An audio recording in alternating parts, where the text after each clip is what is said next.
One of my favorite topics to jump into is the energetic role of business and marketing because business inherently, unless your number one goal and sole purpose is to just generate millions and millions, then of course you could follow a blueprint from other companies. But today, in today's culture with business and entrepreneurship, there's a large amount of entrepreneurs that get into entrepreneurship or small business ownership because they're creators and they want to create something that's impactful for them and impactful for others.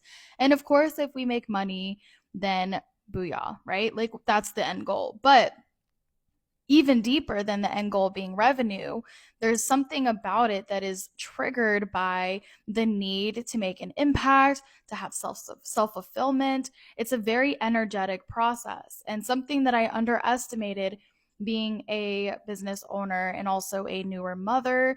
I have a 6 and a 3 year old, so I have now been a mother for several years. But I started my entrepreneurship journey at the age of 19, right? Like over 12 years ago, I started the business journey. And I used to come from a very hustle mindset perspective, which isn't the worst thing ever. It does absolutely work. Anytime you put a process in place where you're achieving goals with a really high intensity, then you're able to just do more. I mean, that's logic that happens in life in general. But when I became a mother, I realized that that no longer was going to be sustainable for me. And the reason for that, now that I'm getting into psychology, I'm finishing my master's in psychology, and I really have a deep interest now in neuroscience, is that a lot of our, I guess the best way to put this, just because we're on a whim here, I noticed that I started getting this kind of fatigue. It would literally be at the end of the day, I'm like, I cannot make another decision. My husband would ask me something so simple, like, what do you have for dinner? And I would just tell him, I'm like, please, you pick what we're eating for dinner. I cannot make another decision. My brain is fried to a prim. And that was just the end of it. No functioning happening after a certain point. So I started looking into that. I'm like, what is the deal here? Why is it that toward the end of my workday, I'm like burned out, frazzled? I can't, the simplest decisions, like, what do you want to eat? I couldn't do it. I couldn't make a decision. I couldn't make a choice. I was exhausted even thinking about it. So as I started getting into what's happening in the brain, I realized that a lot, most majority, all of the words, of our decision making comes from the prefrontal cortex. And so that's also largely responsible for the creation, the creativity, and it's supported by the hippocampus. You can look all of this up online. I'm not a neuroscientist yet, but the information is out there for us to just better understand ourselves. That's why these experts exist. That's why they put the information out there.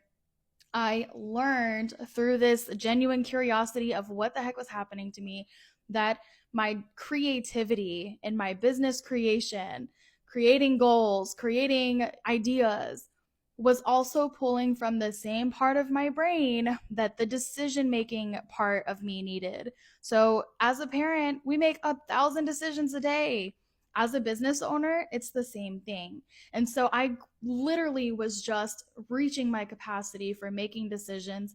And then what was happening is I was losing my creative edge because I wasn't giving myself space to not have to control things, make a decision on things, like be the person in all areas, that my creativity was starting to deteriorate. And that's an issue because as an entrepreneur, I wasn't fueled by millions and millions, although we can certainly get there.